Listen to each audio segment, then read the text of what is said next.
At 23 minutes past 1, on the morning of April the 26th, 1986, the world was seconds away from its worst ever nuclear accident.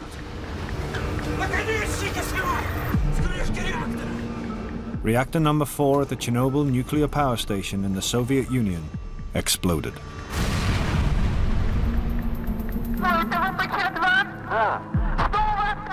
Five minutes later, a phone call, recorded at the time, was the first alert of a tragedy in the making.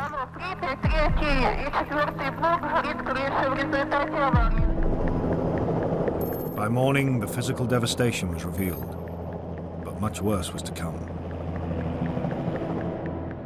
The disaster at Chernobyl brought death and disease. It brought the very idea of nuclear power into question. And within the Soviet Union, the trauma of Chernobyl was so great that many see it as the first step in the breakup of the communist regime. This film tells the story, minute by minute, second by second, of the 1-hour countdown to tragedy. It's seen through the eyes of the key actors in the drama, the workers who were accidentally led to their deaths, and the innocent bystanders who looked on. Based on documented evidence and eyewitness reports, it has been filmed on location inside the surviving areas of the Chernobyl nuclear power station.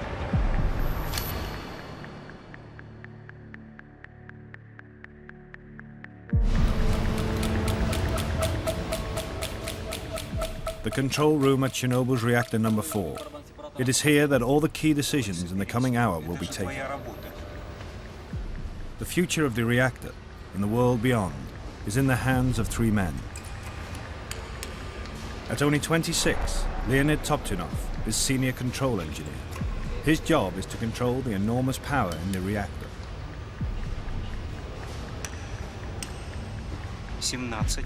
Alexander Akimov is the shift foreman, the captain of the ship. Ну что, все выспались? Поужинали нормально? But tonight he is outranked.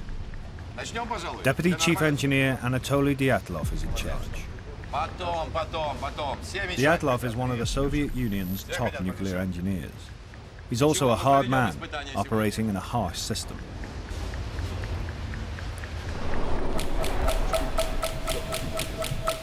There is a further vital character, the newly commissioned reactor number 4 itself, one of the communist regime's proudest technological achievements. Tonight, the control room is preparing for a safety test on the reactor. Мощность упала почти до 500 мегаватт. А что с Ларом? Я отключаю локальный автоматический регулятор мощности реактора. But a fateful argument is brewing between the 2 senior engineers and Dyatlov about the level of power at which it is safe to begin the test. Орден включился, но все равно мощность падает. Продолжайте. Что происходит? Мы же не должны опускаться ниже нормы 700 мегаватт. Это же небезопасно. Что я ему скажу? Я ему сам скажу. Не надо мне ничего говорить. Я все знаю сам. Думать не твоя работа. Здесь я принимаю решение. Делай, что тебе говорят. Это набрал каких-то наглых карасей. Анатолий Степанович, мы и так On уже this night, опустились ниже Chernobyl is harboring 2 deadly безопасности secrets. 700 мегаватт. The first is a potentially fatal flaw in the reactor's design, which the engineers are unaware of. A flaw that makes it highly unstable when run at low power. The second secret concerns the man in charge. Anatoly Dyatlov's own history is scarred by the very technology he is seeking to dominate. Tonight, Dyatlov and the reactor will face each other in a battle of strength that will destroy them both.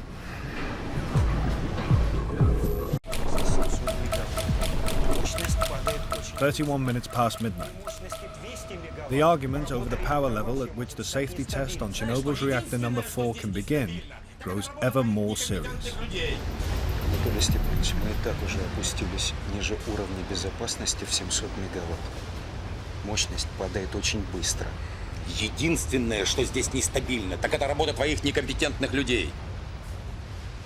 The test has been demanded by Russia's atomic energy authorities and stems from the Cold War fear of being attacked that still grips the Soviet Union.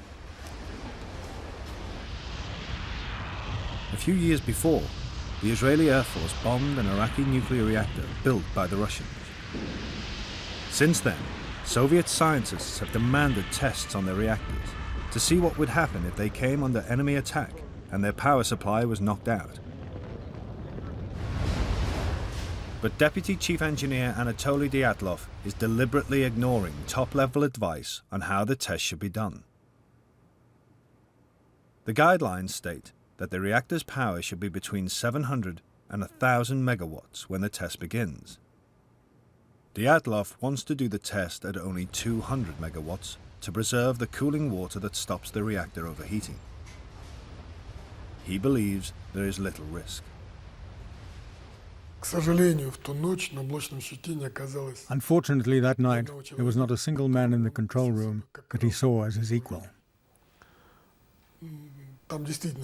There really wasn't anyone there who was as strong a character or as professionally qualified, whose opinion he would respect. Реакторы не ошибаются, ошибаются люди. Давайте за работу. Dyatlov is not in fact an unreasonable man. Rather, he is a creature of the communist system that has raised and promoted him. He was born a fisherman's son in Siberia and ran away from home at the age of 14. He's overcome these unpromising beginnings to rise through the ranks as an engineer. He is a party man who tries to follow the rule book, but he's aware that in the nuclear industry, the rule book and reality often don't match. To get things done, shortcuts and improvisation are sometimes the only answer.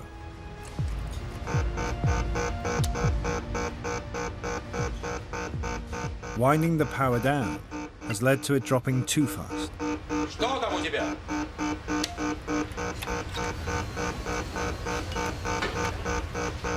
Ну, мощность быстро падает. Ты что натворил, идиот? Что ты наделал? Ты же мощность упустил! Это что руки из задницы растут! Да помоги ты ему! Успокойся, успокойся, не суетись. Начинаем все сначала. Успокойся.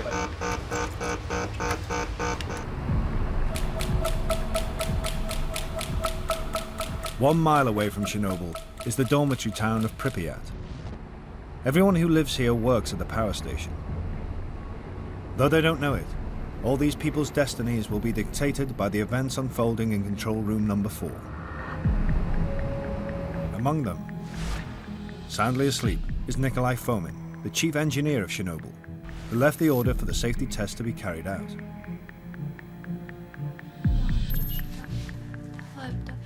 A few hundred yards away, Natasha Yevchenko is being kept awake by her 2-year-old son, Kirill. From her window, Natasha can see the lights of the nuclear power station where her husband, engineer Sasha Yevchenko, is working a routine night shift. As he passes through the kilometre-long turbine hall, Sasha's thinking not of work, but of the upcoming May Day holidays. На Припяти у меня место там классное есть. Я на прошлый выходной вот такого сыма поймал. Метр 40. Не поверила, говорит, что 20 не ловил в школе. Чем-то этот вечер отличался, знаете, не так, как всегда. There was something about that night, something unusual. For some reason, I got all dressed up. The weather was remarkable, very warm for spring. I went off to work in a terrific mood. But my wife said that all night, our son Kirill was crying. She didn't sleep a wink. Риба дуже маленька сьогодні, знаєш. Що дуже маленька. Каже, може, на вихідні... Others are also awake. Among them 2 fishermen. One, a Chernobyl maintenance man, casting for fish, attracted by the power plant's warm wastewaters.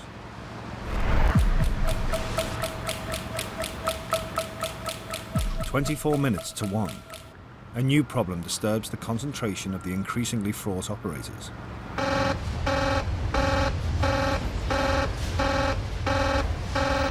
Да выключи этот вой!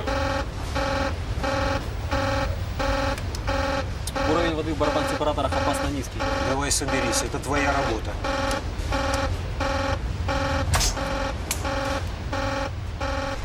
Senior unit control engineer Boris Stolyarchuk controls the flow of water through the reactor. He's all too used to alarms like this. As for the water levels in the separator drums, it was always difficult to control them at low power. All the operators knew about it, so I didn't feel afraid. Then,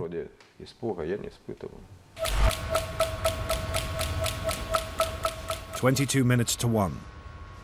The reactor has ground to a complete halt. Dyatlov makes a fateful decision. Ты же уронил реактор! Имбецил ты долбанный! Ну давай, поднимай мощность! Выводи регулирующие стержни! Бегом!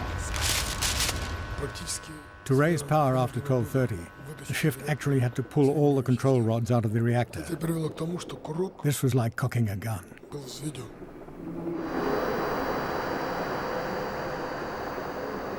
Control rods are the accelerator and the brakes of the nuclear reactor. Below the 50-foot reactor lid are 1,661 uranium-filled fuel rods, which descend into the reactor's core. The splitting of the uranium atoms releases enormous heat from the fuel rods, which turns water into steam. The steam drives the giant turbine, which generates electricity. To control this power, 211 boron control rods are spread throughout the reactor's core. If they're raised, power accelerates. If they're taken out altogether, the engineers lose their ability to apply the brakes. Yet that is exactly what Dyatlov tells his men to do. Извините, Анатолий Степанович, но разве мы не должны остановить реактор? И так положено по инструкции. Это верно, Анатолий Степанович. Это абсолютно верно. Если мы извлечем регулирующие стержни, управлять реактором нам после этого становится почти невозможно. Как же испытания не проводить из-за таких кретинов, как вы? Испытание будет проведено сегодня! А тебе я скажу. Если ты не хочешь или не можешь выполнять приказания, я могу избавить тебя от этой необходимости. Ты меня понял? Да. Пошел вон! Трегуб, прими управление!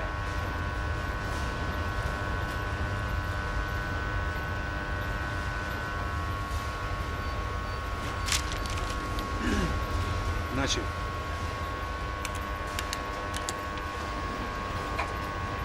Так, осторожнее. The men's revolt has failed. Tregub and Akimov power up the reactor. Отлично. Прекрасно.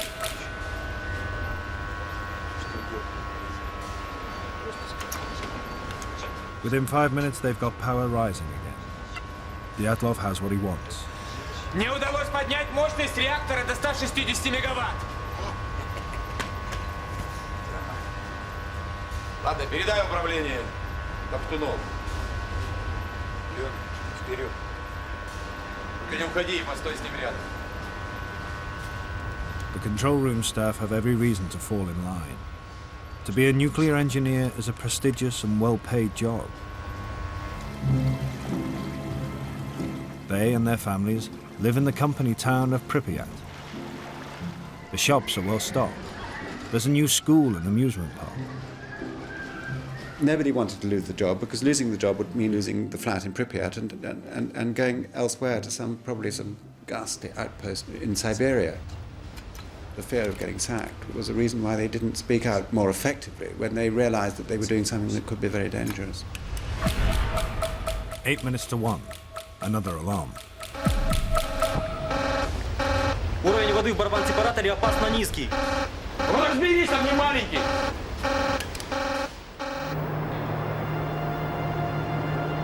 Ну так что, договорились на выходные на рыбалку? No one outside the control room knows about the argument going on there.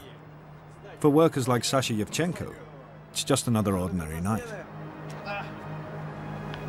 Да, собственно, дел-то особых и не было. There were no specific assignments for the shift. I'd already done one shift, and we all thought the reactor had been shut down. I thought the test had been done on the earlier shift.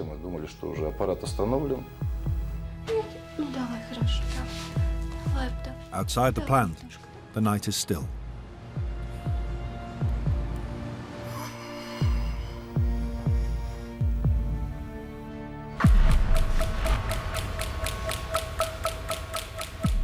3 minutes past 1.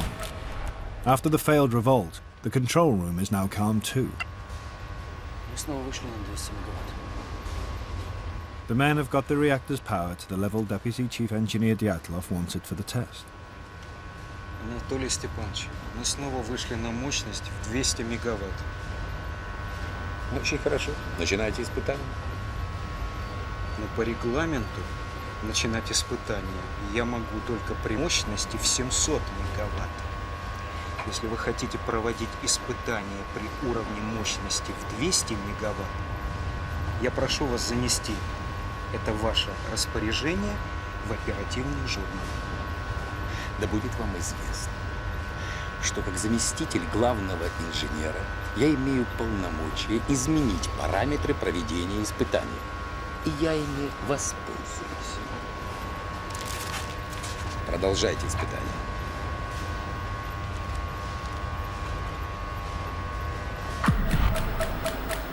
In the pump room, mechanic Valery Kadenchuk is visited by his friend, foreman Valery Perevchenko. Kadenchuk has less than 20 minutes to live. Я думал, ты сегодня не на смене. А я специально пораньше из Киева вернулся. Ну что, продал машину справа? Ну, по крайней мере, с покупателем договорился. Хорошо, поздравляю. Как говорится, прощаю, Москвич 2140, здравствуйте, Жигули. Отлично. Я думаю, что, может быть, еще останется и на джинсы. Да ладно. Ну ладно, будем видеться, пока. Давай, до встречи.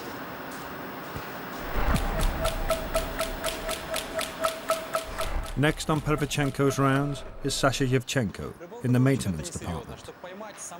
An innocent request will lead them back to the pump room near the reactor's core. Сань, мне нужно немного зеленой краски. Зачем? Мне надо обновить маркировку на трубопроводе.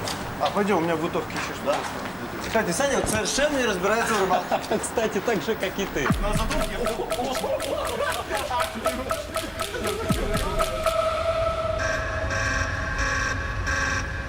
The water shortage continues to set off alarms, but still none of these engineers believes a serious accident is possible.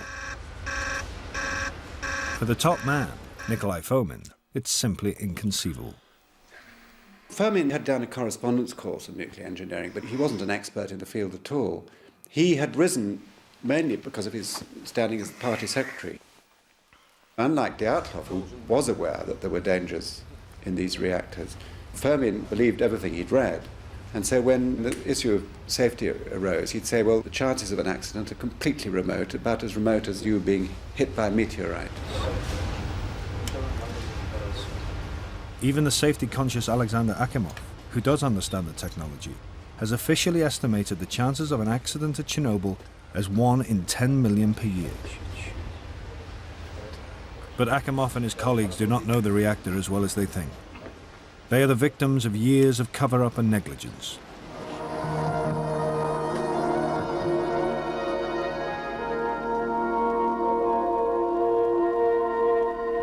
Рабочими буднями стала для нас и одна из республиканских целевых программ «Энергокомплекс».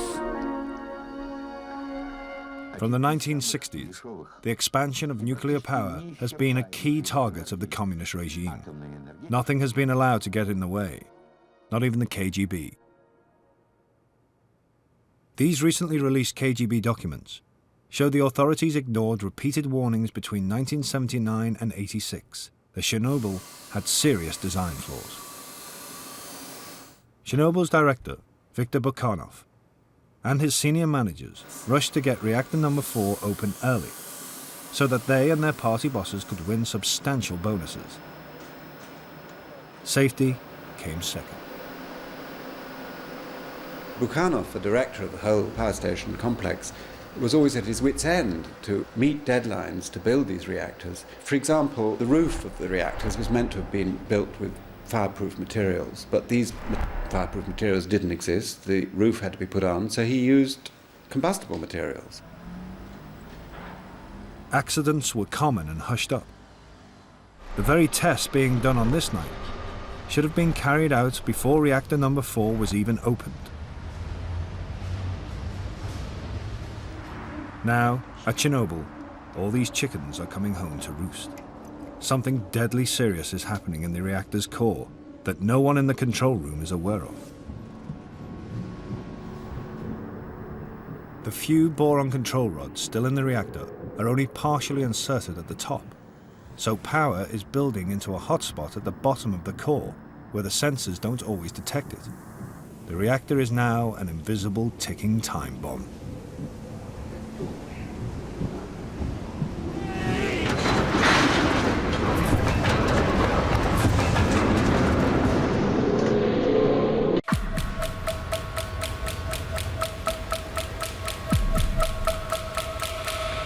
Minutes past 1. The growing pressure inside Chernobyl's reactor number 4 is matched by the pressure within the man controlling the night's events, Deputy Chief Engineer Anatoly Dyatlov. Dyatlov remains determined to push through the safety test, despite the opposition in the control room. Соберись. One reason may be power station politics. Dyatlov is in trouble with the local Communist Party for being rude to his workers. His boss, Nikolai Fomin, is due for promotion. A successful test could help Dyatlov get Fomin's job and remove him from the engineers on the shop floor. But Dyatlov also holds a darker, more personal secret.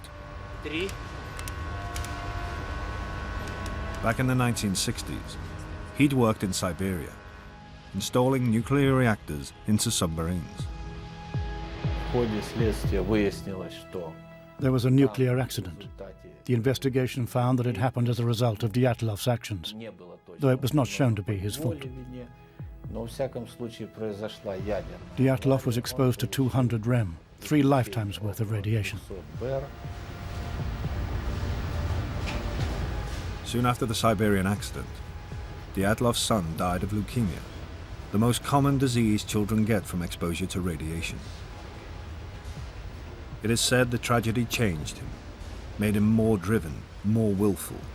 Tonight, his will is set against the very nuclear power that may have taken his child.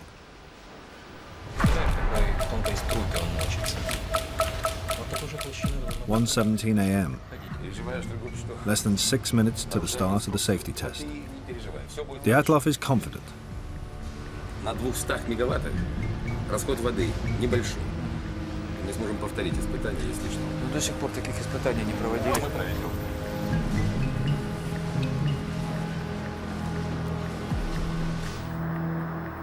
But the hotspot continues to build unseen at the bottom of the core. Еще 2 минуты и все. Шевелитесь, шевелитесь. Outside the control room, life and gossip carry on as normal. Вообще не понимаю, что Фомин делает на атомной электростанции. Он же обычно работал на обыкновенных электростанциях.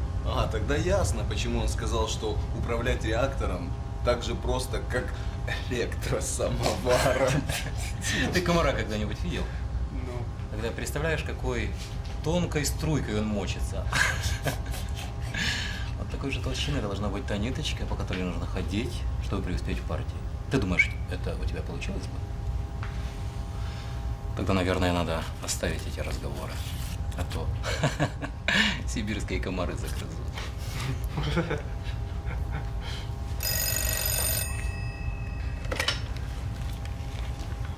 Да. Брось сигарету. Жена звонит. Да? Да, хорошо, сейчас буду. Держи. Вернусь, докурю. Дятла вызывай их срочно. Смотри, чтоб дятел не закрыт. А он таки заклюет. Perevchenko's route to the control room will lead him past the reactor. Ну, ежели, наконец, все готовы, может, мы начнем испытание?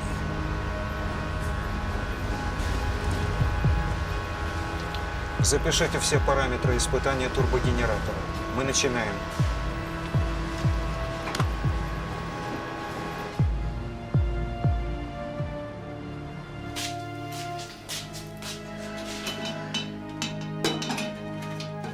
Нет, Саш, ты не прав. И Тишка, это прекрасно. Смотри. Может, для тебя прекрасно, а для меня пока рано. Я пока об этом не думаю. Зря. А мы вот думаем. Второго уж думаем.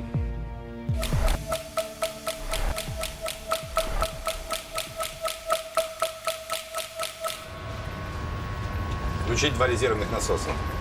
Включить 2 резервных насоса. Резервные насосы включены. Хорошо. Ну что, Александр Федорович, начнем испытание.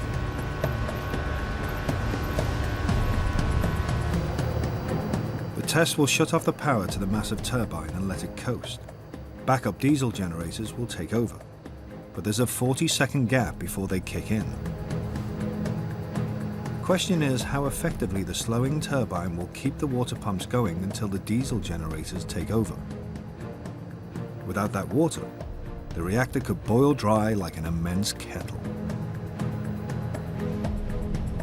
But to Dyatlov, who continues to have no idea of the hotspot that has already built up, the risk remains purely theoretical. The power to the turbine is turned off.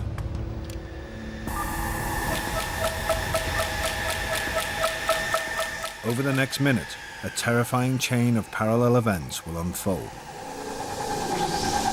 As the turbine winds down, the pumps push less water through the reactor's core. More and more steam is generated from less and less water.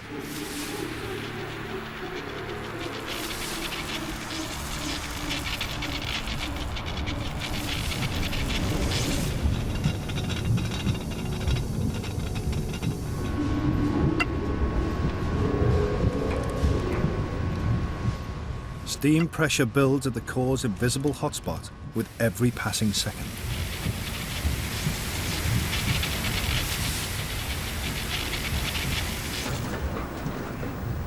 As the steam pressure rises, it spreads to the pump room.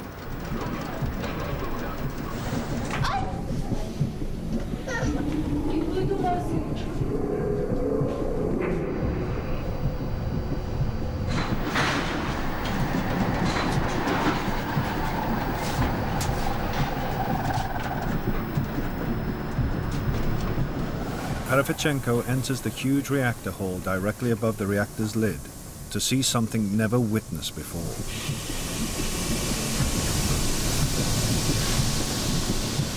Steam pressure inside the core is lifting the 350 kilo caps to the fuel rods out of their sockets.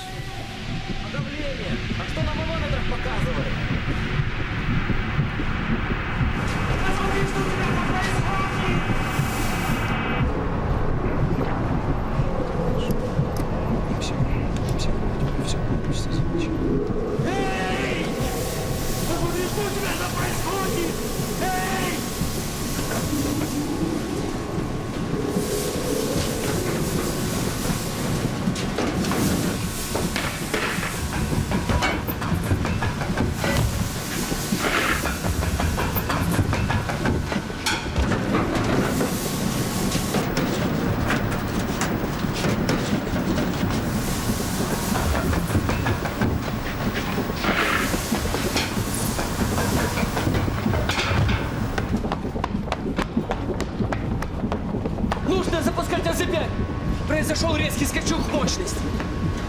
Я включаю систему аварийного снижения мощности.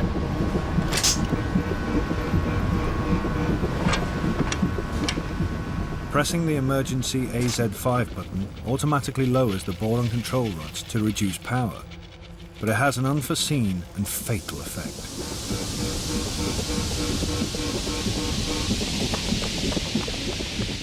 The boron rods were in fact tipped with graphite, and that short moment when they are first inserted into the reactor, the graphite in fact leads to a surge in the power, not a reduction of power.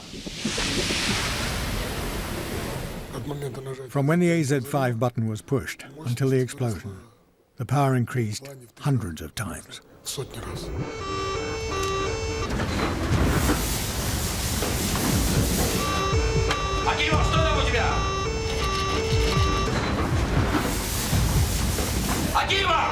Это не у меня, Анатолий Степанович. Что происходит? Это у Столярчука.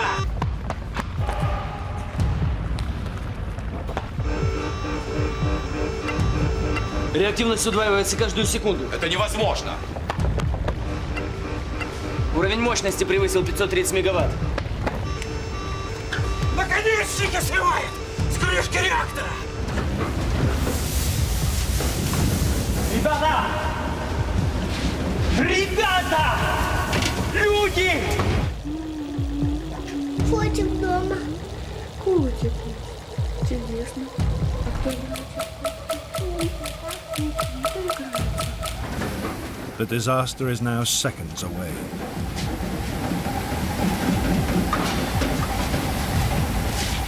Steam pressure at the reactor's hotspot can't be contained. 50 control and fuel rod shafts are torn apart.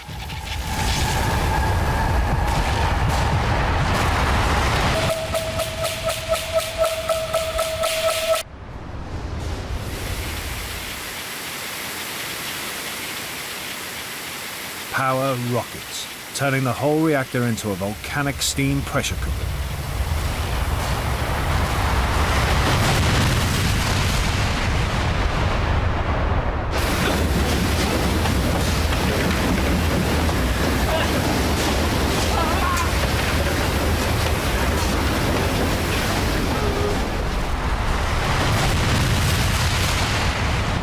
Що таке? Стріл?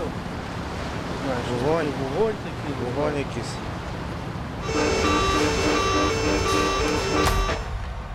Куда делся свет? Нет, что случилось? Пропало Отсюда! питание! Акимов, Это что? не это у тебя опять! Что Посмотри происходит? немедленно! Куда смотри? Акимов, сбегай к Столярчуку! Куда энергия Столярчук? девалась? Что случилось? Никто не знает. Почему света? Скорее, скорее, скорее, посмотрите все! Посмотрите на пульт. Что показывают датчики? После первого взрыва я After the first explosion, I thought the problem was a hydraulic blast in the deaerators. хотел побежать, I wanted to try to switch the setting to compensate, but then the second explosion happened. но прогремел второй взрыв. Буквально там через Seconds after the first blast, we heard the second, a massive explosion. I didn't know what it was. We only felt the blast wave. It smashed my door. То есть у меня в кабинете вышибло двери.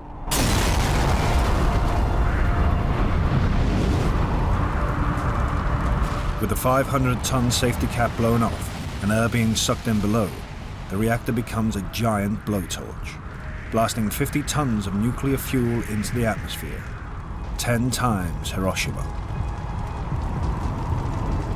700 tons of radioactive graphite are blown around the plant.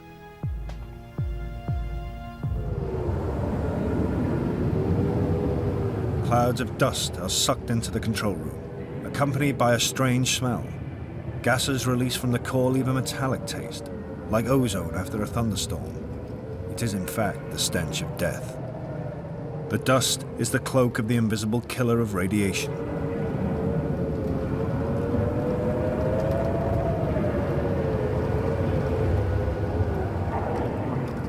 The control room operators are far enough away from the reactor's core to survive the explosion, but some will wish they had not. Many will face days, weeks, even years of agony as radiation burns them to death from the inside.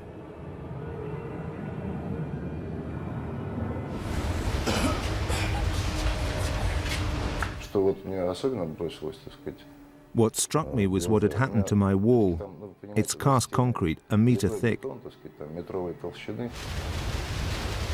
И я просто увидел. I saw it in the corner of my room, bending as if it was made of rubber, like this. Вот так вот. То есть,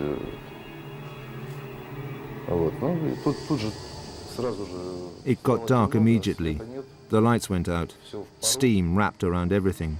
Пыль, пар, темно. Dust, steam, darkness, and a horrible hissing noise. Звук, когда, знаете, шипит все кругом.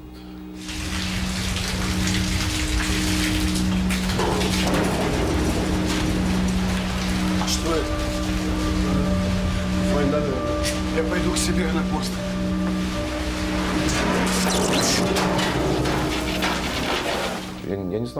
I thought it could be an earthquake or maybe war.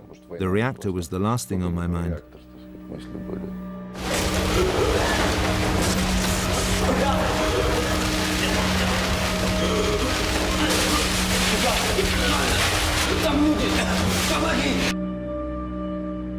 Это был мой оператор, Виктор Дегтяренко. That was my operator, Viktor Dektorenko. То есть лицо было обожжено. I only recognized him by his voice. His face was burnt, all covered in blood. То есть одежда была уже не белая, а, можно сказать, черная. Вот. Victor was still in shock. Он еще в шоке был, но тем не менее. He said to me that he had been near the pumps together with Rusanovsky, the second pump operator, and that he stayed there, and I should help them. Чтобы я ему помог.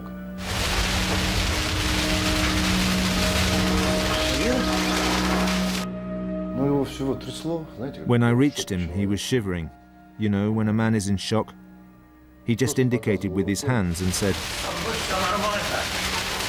Помоги-ка Демчуку, он насосный.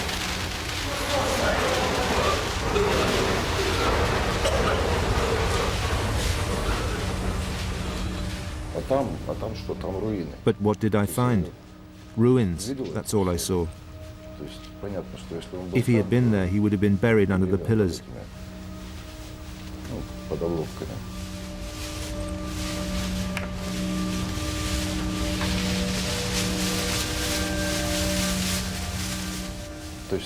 In place of the ceiling, there was only sky. A sky full of stars.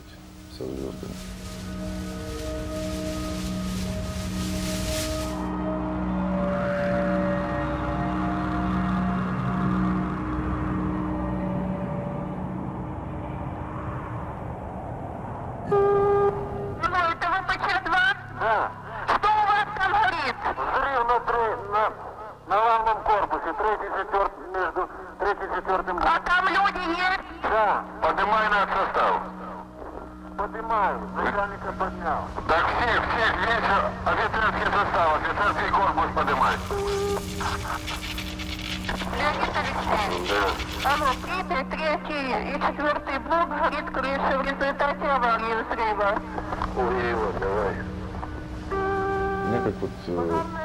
At 3 a.m. I was vomiting violently.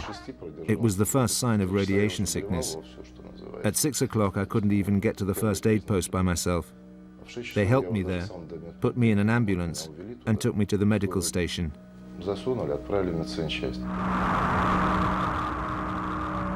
Sasha Yevchenko will survive. Others are dying. The radioactivity pours out of the reactor to be blown across Belarusia towards the heart of Europe. The real nightmare is still to come.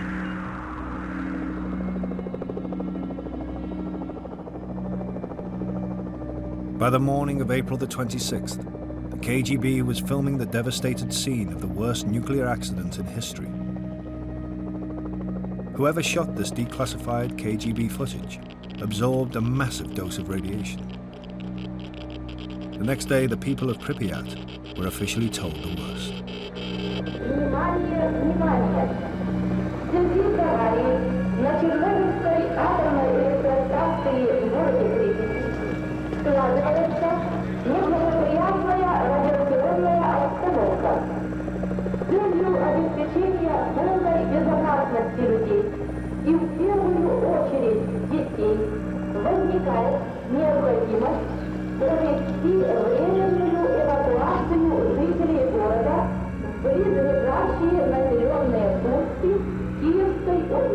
Вечером следующего дня я уже прилетел в Москву. The following night I was taken to Moscow by plane. Doctors selected the first group. Only 5 people survived from those who were on board. Then my family was evacuated with the entire city. Через 3 дня, что ли, на 3-й день.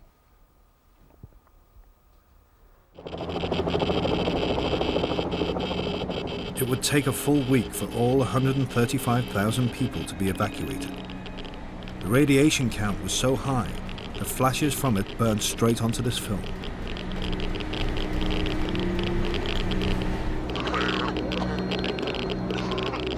A 30-kilometer zone of exclusion was declared. A zone frozen in time like a modern Pompeii. Over 600,000 Soviet men and women were brought in to contain the radioactivity. They worked in hellish, often chaotic conditions, with extraordinary bravery in order to safeguard the rest of the world.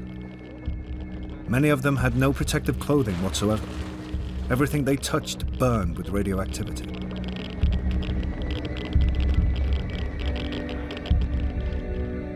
The poisonous cloud spread beyond borders, across much of the northern hemisphere. Washed into the earth by the rain, the radioactive dust lives on in plants, animals, and human beings.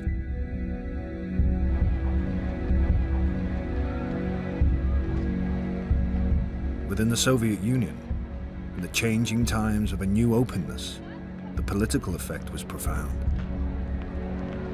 Все вы знаете, недавно нас постигла беда. Авария на Чернобыльской атомной электростанции. I think in both a symbolic and a very real way, Chernobyl was the beginning of the end for the Soviet Union. I think in a symbolic way, the sort of meltdown, the explosion, was caused by all the inherent contradictions in the Soviet system, and therefore it's a very good paradigm, if you like, symbol of what was to happen. I think Chernobyl should always be remembered as an instance of the hubris of the human race, thinking that science can solve everything, and that was the hubris of the Soviet Union too. That really we must be more patient and more aware of human frailty, and that humans aren't machines that can work as precisely as we would hope. Mistrust of the authorities was one of the byproducts of the Chernobyl disaster. Conspiracy theories of KGB plots, Russian experiments on Ukrainians, and even alien intervention by flying saucers are among over 100 existing theories of why Chernobyl happened. The truth was more simple, and Chernobyl was not the only casualty. После Чернобыля постоянно. Even after Chernobyl, there were repeated disasters, such as the loss of the Kursk submarine. Even now, military catastrophes happen in the Ukraine. Missiles hit cities. Aircraft crash into people. Such is the price of a lack of self-discipline, respect for safety rules.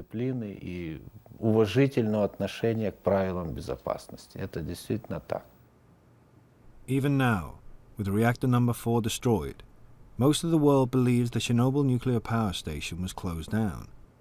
In fact, reactor number 3, where this film was made, has only recently been decommissioned. The reactor's core is still alive. Chernobyl's reactors numbers 1 and 2 continue to work to this day, almost as if nothing had happened.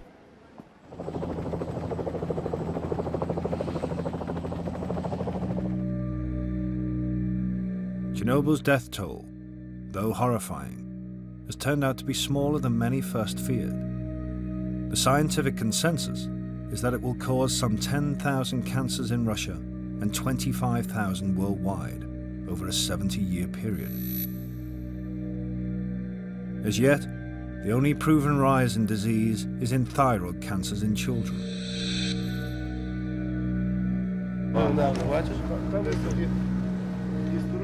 It is in individual human lives that the cost is most visible. The fishermen spent the night watching the firemen fight the radioactive blaze until they started to feel ill. Within hours, their skin went black, a nuclear tan that foreshadowed their deaths.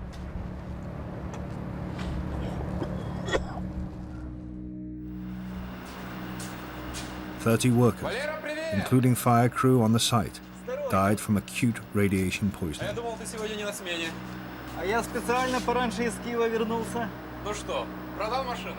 Valery Kademchuk was vaporized in the explosion while at his post in the pump room.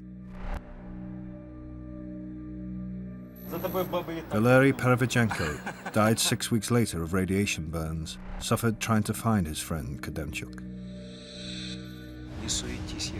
Alexander Akimov died 15 days after the explosion from radiation poisoning. As long as he could speak, he said, "I did everything right. I don't understand why it happened." Leonid Toptunov died 3 days after Akimov. He too protested his innocence to the grave, saying he'd done everything he could.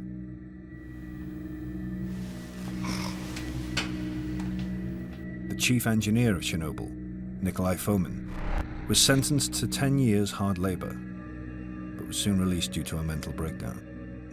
He's now said to drift in and out of lucidity. Miraculously, Sasha Yevchenko survived, as did his wife Natasha and their son Kirill. But that night lives on in his memory and in his body.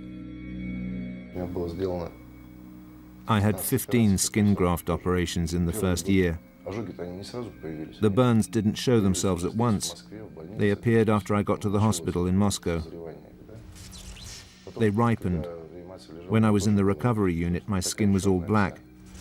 When they pulled back the sheets, my skin peeled off like Xerox powder.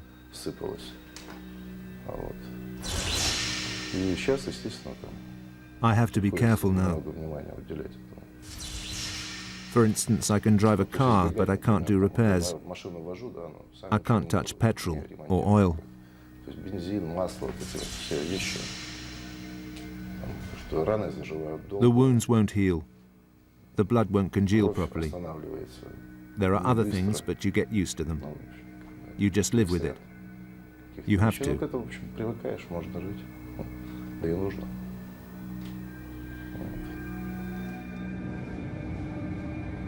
Anatoly Dyatlov received a massive 390 rem of radiation. But even this 5 lifetimes worth of radiation didn't kill him. He lived on till 1995, when he died of a heart attack.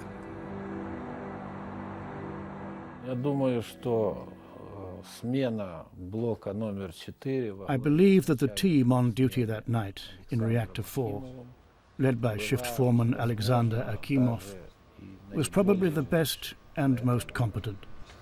I also believe that any shift, no matter who they were, under the leadership of Anatoly Dyatlov, in all the hysteria that surrounded the experiment, would have led to an explosion.